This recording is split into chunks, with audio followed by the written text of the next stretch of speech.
공동체 안에서 가정 공동체, 일터 공동체, 그리고 교회 공동체 안에서 일을 하다 보면 종종 누군가의 성품이나 성향에 대해서 이야기하곤 합니다.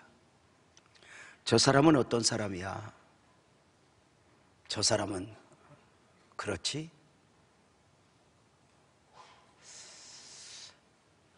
사역을 감당하는 가운데 그 성품과 성향이 그만 드러나기 때문입니다. 공동체 안에서 일어나는 많은 문제들은 어찌 보면 상황의 문제이고 환경의 문제일 것 같지만 결국은 성품의 문제입니다. 성품이 이기적이거나 잘 다듬어지지 않은 사람들에게는 공동체 안에서 얼마든지 문제 아닐 수 있는 것을 문제로 만들어갑니다. 그러나 성품에 있어서 잘 다듬어진 성품 분자는 문제일 수 있는데도 문제를 삼지 않곤 합니다. 좋은 성품은 자신의 삶을 행복으로 만들어가는 재산이 됩니다. 학교 다닐 때는 공부 잘하는 아이들이 주목을 받지만 학교를 졸업하고 사회에 나와보면 좋은 성품을 가진 사람이 주변으로부터 인정을 받습니다. 연애할 때는 멋져 보이는 사람들이 분위기를 만들지만 결혼 생활의 행복은 좋은 성품의 소유자가 만들어 됩니다. 사람이 사람을 만나 처음 함께 하다 보면 처음에는 저 사람이 일을 잘하는가 못하는가입니다. 그러나 1년, 2년 지나 보면 그 일이 얼마나 잘하는가 보다는 그 사람이 어떤 사람인가 성품에 대해서 이야기하곤 합니다. 성품은, 성향은 내 마음대로 내 생각대로 되지 않을 때 밑바닥이 드러나곤 합니다. 인생의 행복과 성공은 좋은 성품에서 비롯된다고 해도 과언은 아닙니다. 좋은 성품은 물질적 재산보다 훨씬 더 가치 있는 재산이 됩니다. 종종 배우자가 마음에 들지 않는다고, 직장이 마음에 들지 않는다고, 심지어 교회가 마음에 들지 않는다고 목소리를 높이는 경우들이 있습니다. 물론 공동체가 완전할 수 없기에 부분적으로 보여지는 그 문제들이 지적 앞에 그저 고개를 숙일 수밖에 없지만 그럼에도 불구하고 대부분은 성품의 문제일 수 있다는 것입니다. 이렇게 어떤 성품을 가졌느냐는 자신에게도 주변에게도 대단히 중요합니다. 좀 더 긍정적인가, 좀 더 부정적인가. 언젠가 말씀드렸죠. 사과 한 상자, 50개들이 사과 한 상자를 먹어도 두 종류의 사람이 있다. 한 종류의 사람은 50개들이 사과 상자를 열고 활짝 웃으면서 제일 좋은 걸 먹어요.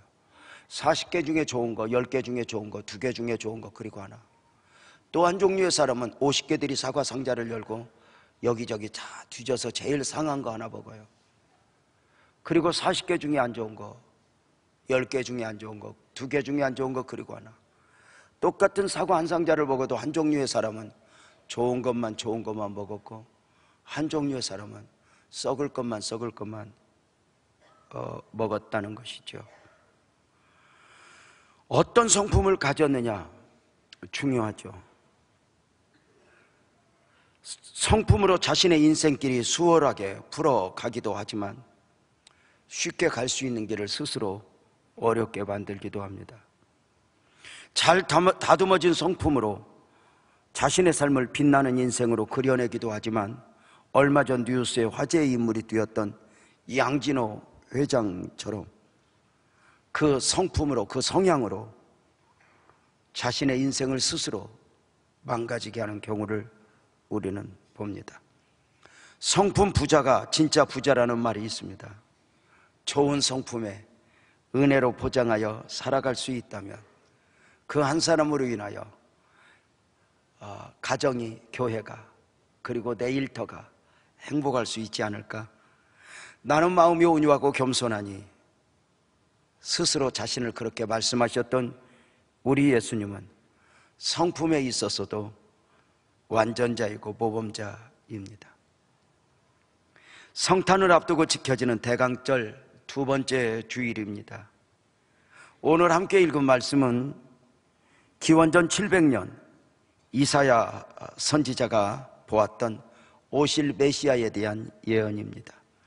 예수님 오시기 700년 전에 앞으로 오실 메시아에 대하여 성품과 사역을 이야기한 것인데, 이제 오늘 이 낮 시간에는 메시아의 성품을 주로 다루면서 은혜를 받을 것이고, 오늘 오후 장로의 주간 예배 시간에는 메시아의 사역을 설교하며 은혜를 받으려고 합니다.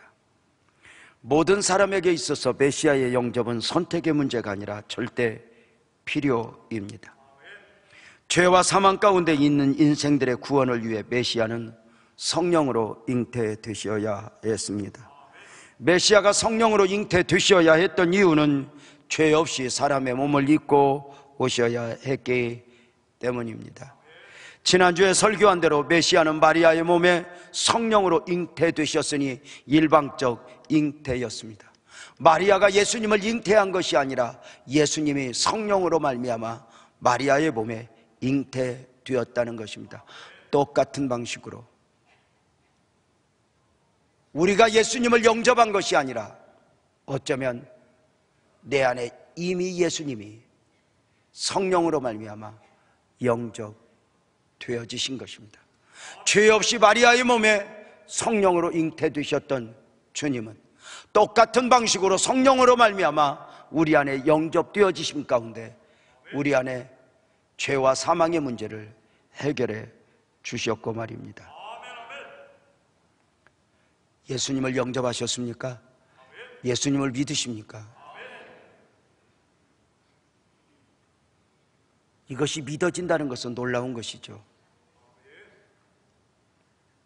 세상에 과학이 난무하는 세대에, 논리가 지배하는 세대에, 진화론이 온 학교를 점령한 가운데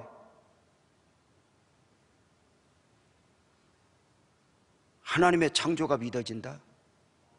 하나님의 사람의 몸을 입고 오신 것이 믿어진다?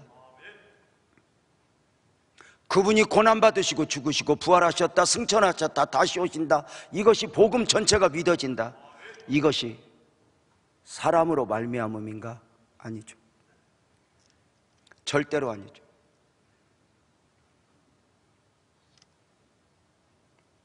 베드로가 주는 그리스도시요 살아계신 하나님의 아들입니다 고백할 때 우리 예수님, 바요나 시몬아 내가 복이 있구나, 이를 내게 알게 한 이는 혈육이 아니야, 하늘에 계신 아버지가 너에게 알게 했다. 우리가 이 복음을 깨달은 건 적어도 우리가 머리가 좋아서, 우리가 착해서가 아니라 하나님이 우리에게 주신 선물이라는 것입니다. 영접하는 자 곧 그 이름을 믿는 자들에게는 하나님의 자녀가 되는 권세를 주셨다. 이는 혈통으로나 육정으로나 사람의 뜻으로 나지 아니하고 오직 하나님께로서 났다, 이렇게 이야기합니다. 복음이 복음으로 내 안에 믿어지는 것은 혈통으로가 아니라는 것입니다. 우리 아버지가 장로이기 때문에, 우리 아버지가 목사이기 때문에 내가 교회 나올 수는 있지만 그러하다 해서 내게 믿어지는 것은 아닙니다. 내게 주님이 믿어지고 고백되어지고 그 주님이 내 삶을 지배하고 있다면 이것은 하나님의 은혜입니다.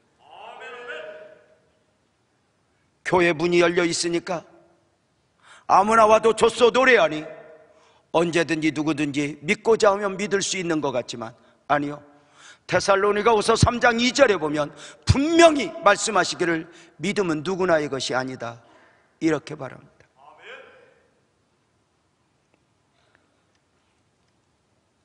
사랑하는 여러분, 내 안에 주님이 주님으로 믿어짐이 얼마나 은혜이고 축복인가. 어떤 분이 글을 쓰면서 종교를 가진 사람은 심약한 사람들이라고 이야기합니다. 그럴까? 우리 모두가 남보다 판단력이 부족해서 바보여서 매주일 예배하는 것일까?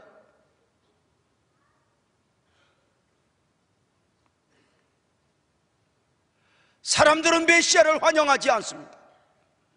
원래 처음부터 복음은 환영받는 사람에게 다가가는 것이 아닙니다. 복음 앞에 충돌을 일으킵니다. 복음 앞에 돌을 듭니다. 우리는 복음이 필요 없다, 우리를 그냥 두라 합니다. 그러나 앞서 복음을 깨닫은 우리 모두는 우리는 당신들을 그냥 둘 수 없습니다. 그 복음을 들고 찾아가는 것입니다. 메시아의 필요는 죄와 사망에서의 구원에서만이 아닙니다. 구원받은 백성으로 살아가는 신앙적 삶에 있어서도 메시아는 절대 필요이니, 죄송하지만 우리네 삶은 은혜 아니면 살아갈 수가 없네입니다. 이사야 선지자가 예언한 메시아의 성품 가운데 표현된 은혜 아니면 살아갈 수가 없는 인생들의 모습이 어떻게 표현되었습니까? 3절에 보면 상한 갈대를 꺾지 아니하며 꺼져가는 등불을 끄지 아니하고 진실로 정의를 시행할 것이며 합니다. 상한 갈대와 꺼져가는 등불, 주님이 보시는 인생들의 모습입니다. 안타깝게도 우리 인간의 모습이 상한 갈대여 꺼져가는 등불이라는 것입니다. 보십시오.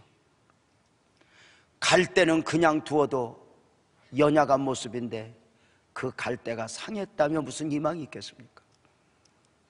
등불, 전기와 다릅니다.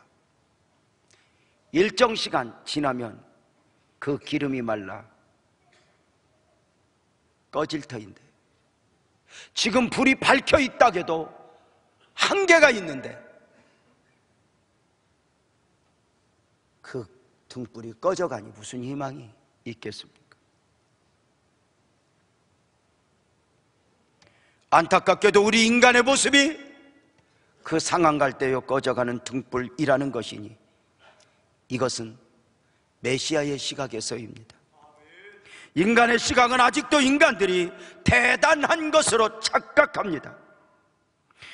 마치 메시아로 오신 예수님을 영접하지 않아도 되는 인생으로 착각하는 것입니다. 우선 명예가 있다고, 우선 권력이 있다고, 돈이 있다고, 자격증이 있다고, 내가 내 삶을 만들 수 있다고 생각하는 것입니다. 그러나 살아보시면서 배우는 게 뭐예요? 그렇게 대단했던 나 어느 날 보니 거울 앞에 웬 할아버지 한 분이 있어요. 웬 할머니 한 분이 있어요. 모든 인생의 결국은 시간 차이만 있지 상한 갈대요 꺼져가는 심지이죠. 100년도 살지 못하는 인생이지만 결국 인생의 본질은 상한 갈대요 꺼져가는 등불이죠. 한때는 미모를 자랑해요. 한때는 키를 자랑해요. 그런데 시간이 흘러 나이 많아 늙어보니 그 키도 자랑할 것이 못 돼요. 미모도 자랑할 것이 못 돼요. 저는요, 예쁜 사람은 나이 먹은 할머니가 돼도 예쁜 줄 알았고 미운 사람은 나이 먹은 할머니가 돼도 미운 줄 알았더니 늙어보니까 똑같던데. 정말 비슷해져요. 안 이쁜 사람은 고치려고 하지 말고 버티기만 하면 돼.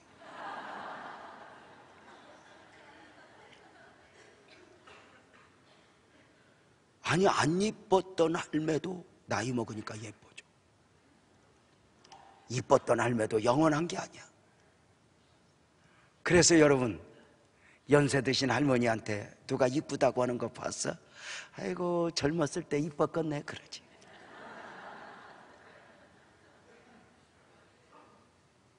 무엇이 영원할까요? 상한 갈 때 꺼져가는 등불, 인간의 실존 아닐까? 한때 대단한 권력을 가졌던 분들의 결국이 그러하지 않아요? 한때 대단한 부를 가지고 세상 모든 것을 누리며 살아가던 재벌들의 결국이 그러하지 않은가?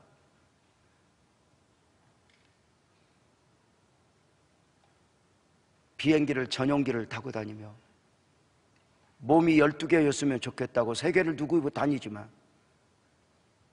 어느 순간 꺼져가는 등불, 상한 갈 때의 모습 아닌가? 실명으로 말씀을 드려 죄송하지만 삼성 이건희 회장님의 마지막 모습이야말로 꺼져가는 등불 아닌가? 돈이 그에게 무엇을 해줄 수 있어요? 의사 선생님들 잔뜩 계시지만 우선은 생명을 연장시킬지 몰라도 그분의 회복을 위해서 무엇을 해주실 수 있겠어요?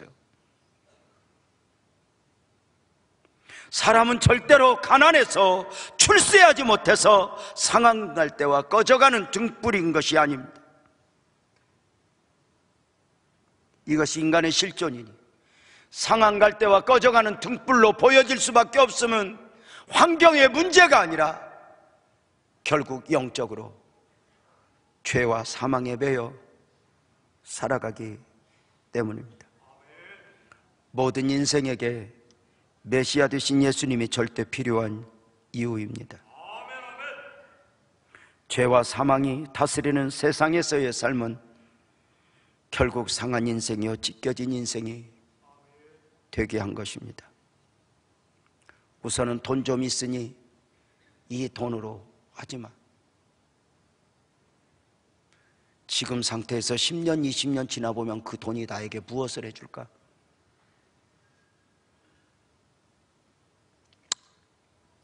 사랑하는 여러분, 상황할 때 꺼져가는 등불에 대해서 마태복음 12장 20절은 이렇게 말합니다. 상한 갈 때를 꺾지 아니하여 꺼져가는 심지를 끄지 아니하기를 심판하여 이길 때까지 하려니 꺼져가는 심지라고 말입니다.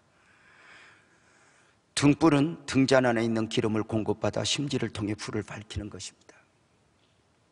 그 심지가 역할을 제대로 하면 불을 밝혀 어둠을 몰아내고 사람들을 모이게 하지만 기름이 떨어져 기름을 공급받지 못하면 심지가 타면서 그을음이 생기게 됩니다. 결국 불을 밝히던 그 심지는 꺼져가는 등불이 되는 것입니다.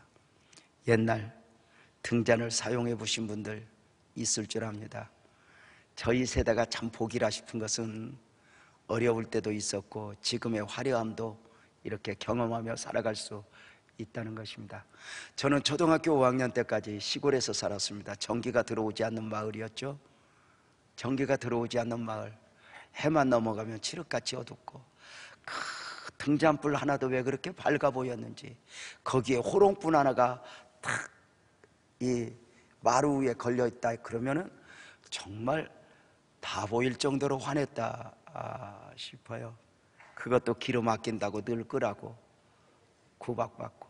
그러다가 초등학교 5학년 때 서울로 이사 왔는데 와, 다른 세상이더라고요. 전기불이 있어 밤새 팽이치기를 해도 좋고. 시골에 있을 때 다 검정 고무신 신고 학교 다녔는데 서울에 오니 다 운동화 신어 있고, 학교 다닐 때 시골에서는 책보 보자기로 이렇게 싸서 다녔거든요. 근데 오니까 다 가방 들고 다니더라고요. 지금도 책보에 책보 보자기로 책을 싸서 학교를 다닌 기억을 해요. 뭐 그냥이나 얌전히 걸어갑니까?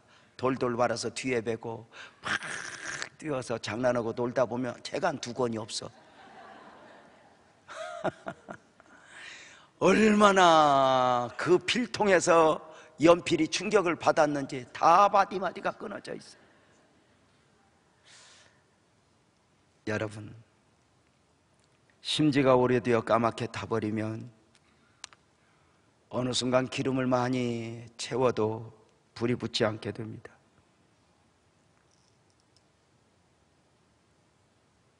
새 심지로 교체하지 않으면 그 등불은 역할을 할 수 없습니다. 재생할 수 없는 심지, 꺼져가는 심지가 바로 인간의 실존입니다. 인간은 언제나 스스로 대단한 줄 착각합니다. 돈 좀 있다고. 그러나 주님은 오늘만 보는 것이 아닙니다. 그의 10년, 그의 20년 후를 함께 봅니다. 네가 살았다 하는 이름은 가졌지만 너는 실상은 죽은 자야라고 말씀합니다.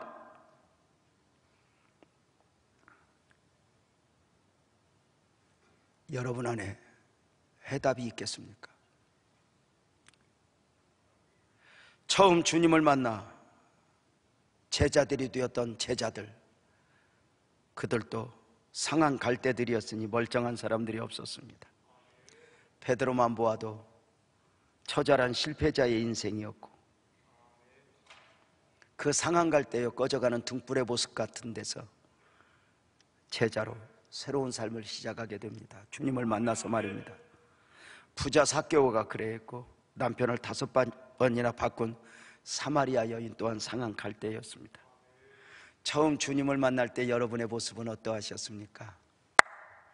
안산에 오실 때 여러분의 모습은 어떠하셨습니까? 물론 그런 대로 보기에 좋았더라, 괜찮으신 분들도 있었겠지만, 참 주님을 참 만난 모습들 각양각색 아닙니까?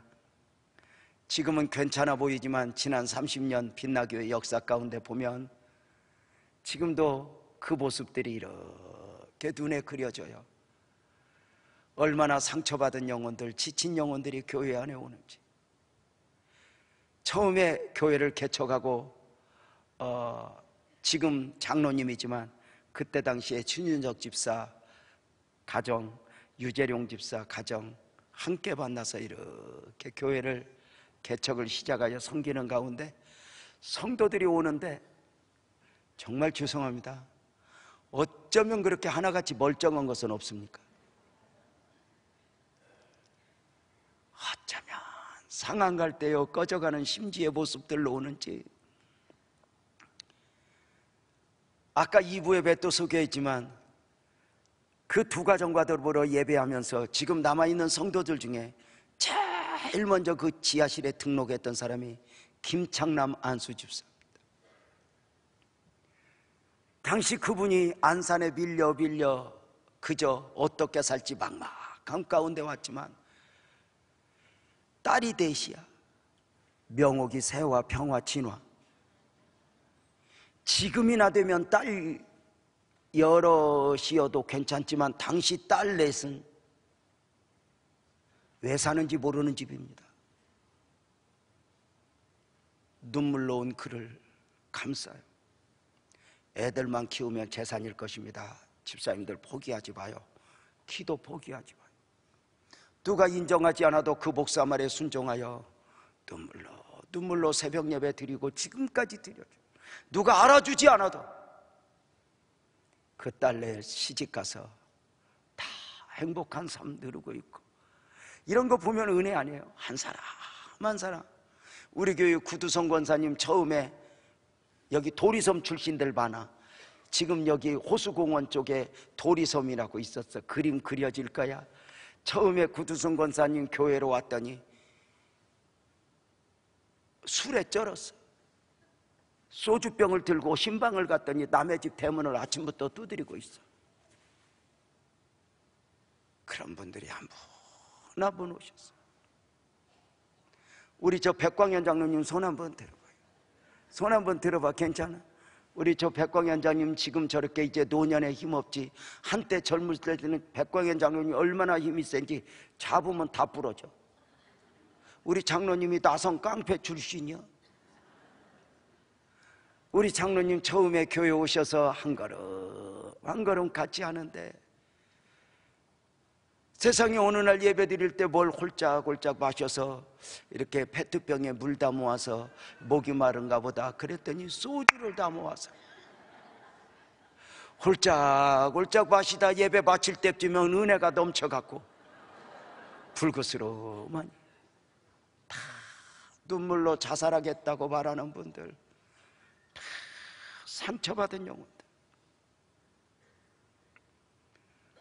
나는 아니에요, 목사님. 그렇습니다. 여러분은 아닐 수 있을 것입니다. 그러나 여러분의 10년 후는 돈이 있어도 돈이 나를 지킬까? 인간이 처음부터 상한 갈 때요 꺼져가는 심지는 아니었습니다.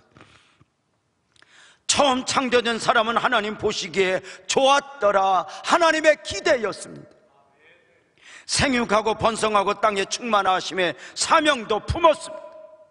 처음 인간은 다른 피조물들에게 하나님처럼 보일 정도로 대단한 존재들이었습니다. 그 능력이 어느 정도였습니까? 하나님을 대신하여 모든 동식물의 이름을 지어줄 정도로의 능력이었습니다. 그랬던 인간이 선악과 사건 이후 죄인이 되면서 상한 갈 때요 꺼져가는 심지가 된 것입니다. 동물들을 다스리는 자가 아니라 동물들을 두려워하는 자가 되었습니다. 환경을 지배하여 환경에서 행복을 만들어내는 자가 아니라 어느 순간 환경의 지배를 받는 사람들이 되었습니다. 언제인가 설교 가운데 이런 표현을 한 적이 있는데 기억에 나십니까? 선악과 이전에는 가시와 엉겅퀴가 있었을까 없었을까? 물론 없었다고 말하는 게 옳지만 이렇게 표현합니다. 있어도 없어도 상관없다고. 당시 사람들에게는 가시와 엉겅퀴 정도는 문제가 되지 않는다고. 그러나 죄는 문제 아닌 것들이 문제가 됩니다. 왜 죄가 문제가 됩니까? 그 죄에 하나님이 함께할 수 없기 때문입니다.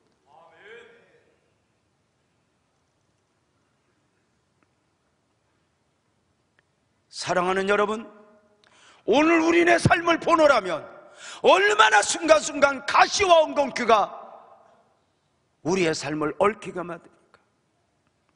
내일 일 모르는 인생이 어느 날 자식이, 어느 날 배우자가 놀라죠. 하나님 아니어도 살 것처럼 살다가 어느 순간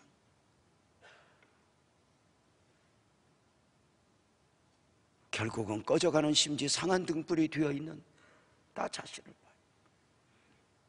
젊을 때 하나님을 알았더라면, 좀 더 좋아 보일 때 하나님을 만났더라면, 그 젊을 때 세상의 나를 소비하지 않고 하나님 앞에 드려질 수 있었더라면,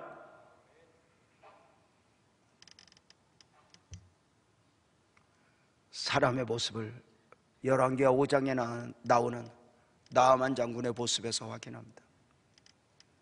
그는 한때 나라를 구했습니다. 왕의 신임을 받는 장군입니다. 몸에 제복을 입었고 화려한 계급장을 달았습니다. 영원할 줄 알았습니다. 그런데 이게 웬일입니까? 어느 날 몸 한쪽에 작은 반점이 생기는데 이게 나병, 문둥병의 시작이었습니다. 명함 안에, 화려한 제복 안에 치료될 수 없는 나병을 담고 살아갑니다. 이게 인생들의 모습 아닐까? 화려하게 우리 자신을 포장해도 어느 순간 내 몸 하나 내가 감출 수 없을 만큼 나를 내가 놓아야 할 때가 오는 것이 인생 아닐까? 어떠십니까? 그 상한 갈 때와 꺼져가는 등불을 향한 메시아의 긍휼이 어떻게 표현되어졌는지 3절 말씀에 보면 상한 갈 때를 꺾지 아니하며 꺼져가는 등불을 끄지 아니하고 진실로 정의를 행할 것이며, 메시아로 오시는 주님은 상한 갈 때들을, 꺼져가는 등불들을 정죄하지 않죠.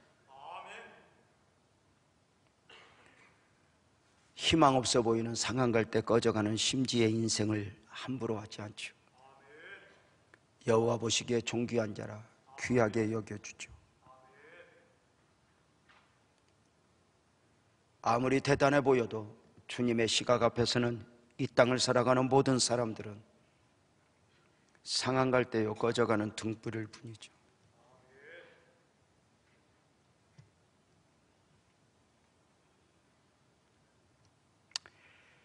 사랑하는 여러분 어떠십니까? 주님은 그가 누구여도 판단하고 정죄하지 않습니다. 우리는 어느 순간 내 마음에 들지 않는다고, 내 생각과 다르다고 우리는 감히 누군가를 판단하고 누군가를 정죄하며 심판자가 되어 있고 정죄자가 되어 있는 것은 아닌가? 누구 때문에 무엇 때문에 하며 희생양을 찾는 것은 아닌가? 주님은 꺼져가는 심지, 상한 등불, 상한 심지, 꺼져가는 심지, 상한 갈 때 인생들을 긍휼히 보는 것. 주님이 긍휼히 보는 대상을 우리가 함부로 하면 주님은 용납하지 않아요. 지극히 작은 소자 하나에게 행한 것이 내게 행한 것이라. 내게 가끔은 부족해 보이는 배우자, 부족해 보이는 가족들 누군가를 붙여주시면서 하나님은 그들과 동일시하는 가운데 네가 나에게 마실 물을 주었고 네가 나에게 먹을 것을 주었고 보는 거죠. 그래서 진짜 신앙은 누군가를 판단하고 정죄하는 게 아니에요. 옳으냐 그르냐 말하는 게 아니에요. 주님의 눈으로 주님의 마음으로 보는 거죠. 탕자형의 실수가 뭐죠? 죽도록 충성했다고 말했던 탕자형의 실수가 뭐죠? 동생이 나갔다 돌아왔을 때 아버지의 눈으로 아버지의 마음으로 보지 않는 거예요. 여기에 자리 잡기가 얼마나 힘들어요. 지난 우리 교회 30년 역사에 보면 그 마디마디 많은 일들이 있었죠. 그 중에 이야기 하나가 우리 아내 이야기죠. 아내는 지하실에서 그리고 병들면서 선부성전 10여 년 있을 때까지 몸 하나 감당하기 힘들 정도로 거의 누워 지냈죠. 이동성전에 이사 오면서 조금씩 움직일 힘이 생기는 가운데 전도지를 들고 전도를 나가더라고요. 조금만 힘이 있으면 집에 와서 아무것도 못해도 전도를 나가더라고요. 그래 내가 누군가가 우리 아내 보고 뭘 먹고 좋아졌냐고 해서 전도를 먹고 좋아졌다고 이야기를 할 정도인데요. 우리 아내가 약해서 그런지 누구를 전도해 오면 어쩌면 그렇게 약하고 부족한 사람들을 전도해 오는지 휴지 줍는 할머니, 알코올 중독자, 중풍 걸린 분들, 치매 걸린 할머니 모시고 와서 전도해 왔다고 그렇게 좋아하는 거예요. 자기가 약하니까. 하도 희한한 것들을 데리고 와서 제가 한 번은 그랬어요. 멀쩡한 것 좀 전도해라. 멀쩡한 것 좀. 그런데 자기 눈에 그게 보인대요. 한 분 한 분 전도하는 중에 그 조석준 씨라고, 그의 어머니가 얼마 전까지 이렇게 교회 오시다 이제 하나님 나라 가신 것 같은데, 그 조석준 씨가 교회를 나왔는데 알코올 중독자예요. 한 2년을 우리 아내가 그 조석준을 전도해 놓고 시달리는데요, 하루가 벌다 오고 전화 와서 사모님 나 2,000원만 갖다 줘. 쌀 없어. 우리 집에 기름 없어. 우리 아내가 갔어요. 지마누라는 줄 알아. 한 번은 새벽 2시에 전화를 했어요. 술에 잔뜩 취해서. 내 놀래서 받았잖아. 그때만 해도 집 전화들 쓸 때야. 여보세요 했더니 목사님이요? 네. 그랬더니 나 조석준이요. 사모님 좀 바꿔. 술 취해서. 그래서 내가 나보다 나이가 어려. 그래서 내가 그랬어. 야, 잠 좀 자자. 목사가 말을 꺾네. 기다려. 내가 지금 목사 집으로 갈게. 우리 집으로 와서 한바탕 풋는데 얼마나 놀랬는지. 새벽 3시에 와서 우리 집 와서 싸우면 무슨 망신이야. 목사 집. 침대에 머리를 붙잡고 하나님 우리 집에 오면 안 돼요. 조석순 씨 집 잘못 찾게 해주세요. 하나님 다른 장로님 집으로 가게 해주세요. 다행히 안 와서 내가 뭘 말씀드리려고 하느냐, 그렇게 술에 취해도 함부로 한 걸 알더라고. 정신이 나간 사람도 귀하게 여겨주면 언젠가 돌아오면 고마워하더라고.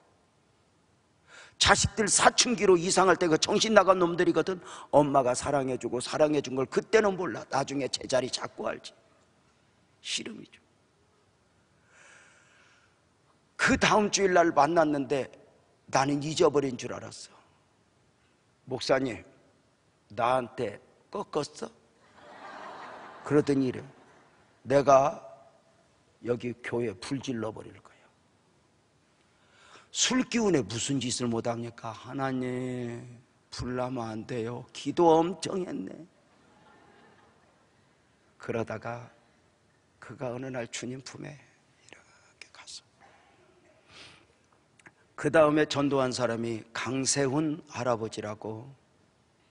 이 강세훈 할아버지는 똑똑한 분인데 대학교에서 강사로 10년을 넘게 강사로 계속 이렇게 사역하는 가운데 꿈이 전임교수 되는 거죠. 15년 만에 전임교수 발령을 받았어요. 그런데 이분이 출근 일주일 남겨놓고 중풍이 왔어요. 반 미쳐버려서 광인이 되었어요. 으아! 으아!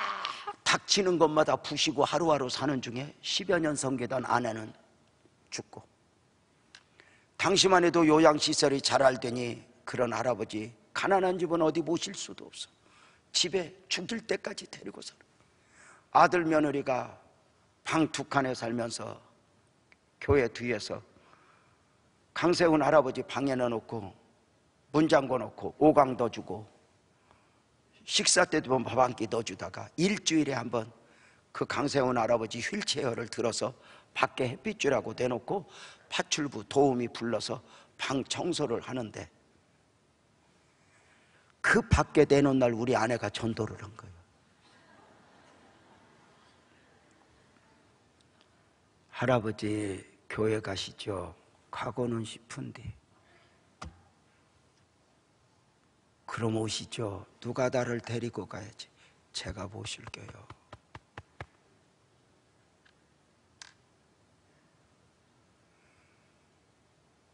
우리 아내가 갔다 와서 전도했다고 좋아해서 불안하더라고. 주일날 그 할아버지를 휠체어로 모시고 오는데 예배당 문 열고 들어올 때 썩은 내가 나. 몇 년을 안 씻어가지고 몸에 썩은 내가 배서. 사람 냄새가 얼마나 독한 줄 알아요? 주변에 아무도 안 앉아. 저걸 또 왜 데리고 왔나 싶은데, 그날부터 우리 아내가 그 할아버지를 3년 동안 모시고 다니는데, 토요일이면 가서 목욕시키고, 이발기구 가서 머리 깎아주고, 청년들 데리고 가서 그 할아버지를 데리고 3층에서 내리고 와서 교회 모시고 오는 거예요. 토요일마다 가서 목욕시켜 옷 준비해줘 주일날 모시고 오는데, 어느 날부터인가 그 할아버지가 나의 라이벌이 됐어.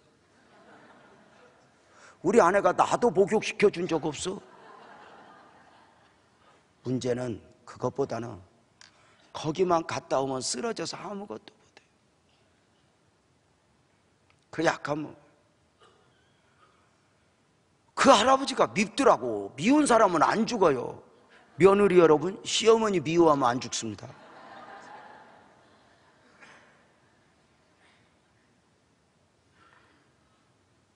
어느 날 우리 아내가 나보고 그 강세훈 할아버지 세례 주래요. 언제 돌아가실지 모르니까. 그래서 아무나 세례 주냐고, 문답을 통과해야지.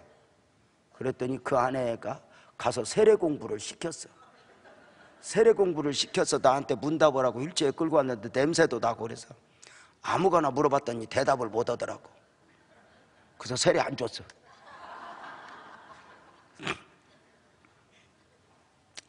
그러다가 희소식이 들렸어. 할아버지가 이동에서 자유센터 있는 쪽으로 이사를 한 거야. 그 아들이랑. 여보, 가서 할아버지한테 얘기 좀 해. 뭐라고요? 교회는 가까운 데 다니는 게 좋은 거라고. 가까운 데 교회 있으니까 교회 옮기라고 이야기 좀 해봐. 그랬더니 나보고 못돼 먹었대. 집사님한테도 그럴 거냐. 아니, 집사님이면 지구 끝에라도 가서 데리고 오지만 가도 한번 해봐. 그랬더니 알았다고. 이삿짐 정리해 주러 갔어. 우리 아내가 정리를 하면서 할아버지 교회 옮길래요. 그랬더니 그 할아버지가 이렇게 떨면서 그러더래. 나는 한번 정하면 죽을 때까지 다녀.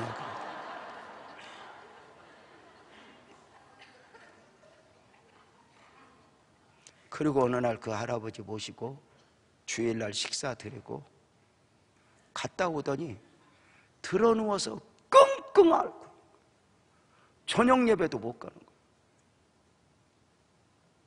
도대체 이게 사는 게 뭔가. 제가 하나님 앞에 울면서 기도했어요. 하나님, 우리 아내가 많이 아픈데요, 그 할아버지 때문에 더 힘드네요. 그 할아버지는 언제 죽어요? 할아버지 어떻게 해요? 근데 그때 하나님이 저한테 도전했어요. 재명아, 유 목사, 너 그 할아버지가 복덩이인 거 알아? 왜요? 너희 교회에 돈 많이, 헌금 많이 하는 사장 집사를 내가 왜 보냈니? 대학 교수를 내가 너희에게 왜 보냈니? 네가 잘해서? 아니, 그 지극히 작은 소자 내가 맡겨줬더니 네 아내가 잘 섬겨줘서 내가 좋은 성도 붙여준 거야.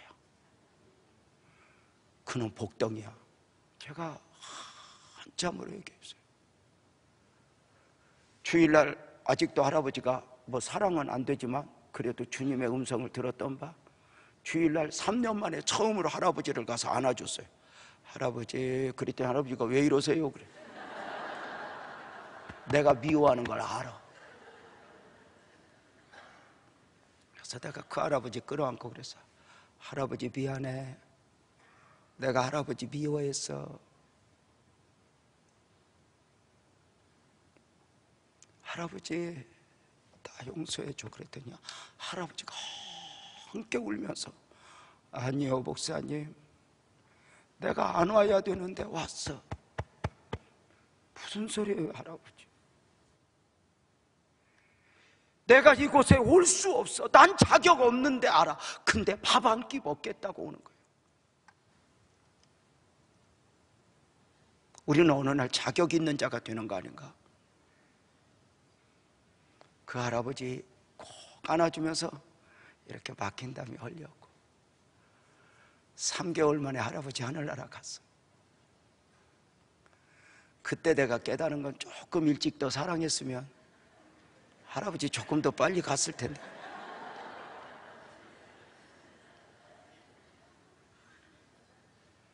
우리도 그런 사람들이었는데 어느 날 우리가 누군가를 판단한다. 우리가 그런 사람이었는데 언젠가부터 우리는 누군가를 정죄한다.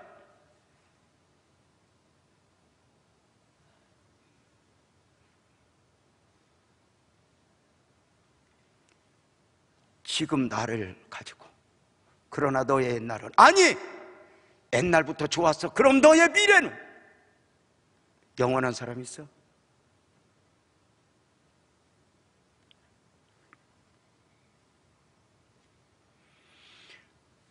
길거리에 널려있는 그 한 사람 한 사람 메시아의 국률로 초대에다가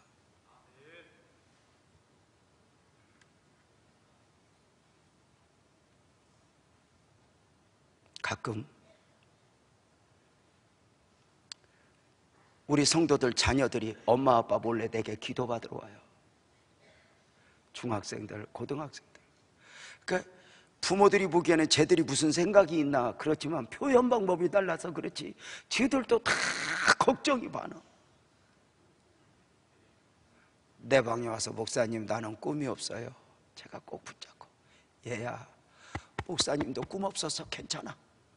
그 꿈 갖고 살면 복잡해. 그냥 살아. 그런데 주님 안에 있으면 언젠가는 회복돼. 대학 입시를 앞두고 절망한 아이가 와요. 목사님 나 이번에 학교 안 됐어. 괜찮아. 목사님은 27에 신학 갔어. 포기하지 마.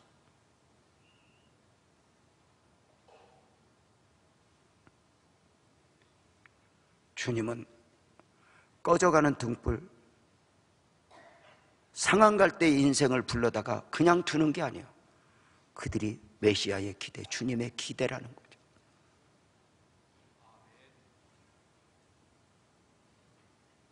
상한 갈 때를 꺾지 않고 꺼져가는 등불, 꺼져가는 심지를 끄지 않아요.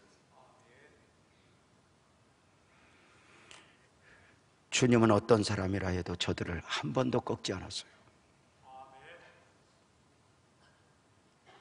사마리아 여인도 꺾지 않았고, 삭개오의 심지도 끄지 않았고, 심지어 가룟 유다마저도요. 가룟 유다가 스스로 자신을 꺾지 않고 주님 주신 기회 앞에 회개했더라면 그도 용서의 대상이었을 것이니, 요한복음 13장 1절에서 우리는 주님 마음을 보죠. 유월절 전에 예수께서 자기가 세상을 떠나 아버지께로 돌아가실 때가 이른 줄 아시고 세상에 있는 자기 사람들을 사랑하시되 끝까지.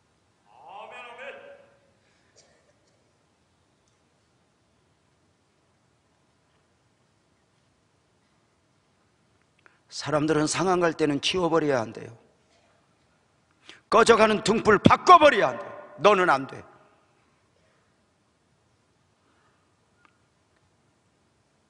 그러나 주님은 우리를 기다려요.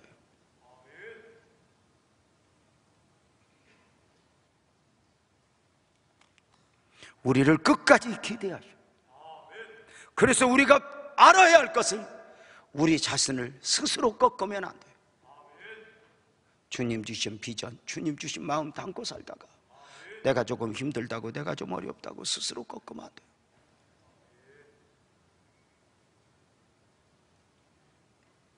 주님이 나를 포기하지 않으면 절대로 내가 나를 포기하면 안 돼요. 왜요? 내가 사는 것은 내가 사는 것이 아니니까요. 중국 선교에 큰 발자취를 남겼던 워치만이가 쓴 책에 보면 그의 글 중에 이런 글이 나와요. 어느 한 사람이 열차를 타고 가요. 긴 시간을 가야 하다 보니 그 열차 안에 이렇게 탄 사람들이 우리 카드 놀이를 할까? 그러니까는 다 하겠다고 하는데 한 사람이 안 해요. 왜 당신은 안 합니까? 그랬더니 나는 손이 없어요. 아니 왜 손이 거기 있는데 왜 없다고 그러냐고. 이 손은 내 손이 아닙니다. 주님을 만나고 보니 이 손은 내 손이 아니었습니다. 주님을 만나고 보니 내 입이 아니었고 내 눈이 내 눈이 아니었습니다. 내 눈으로 보면 나는 대강사라도 되지만 주님의 눈으로 보니 나는 주님의 기대입니다.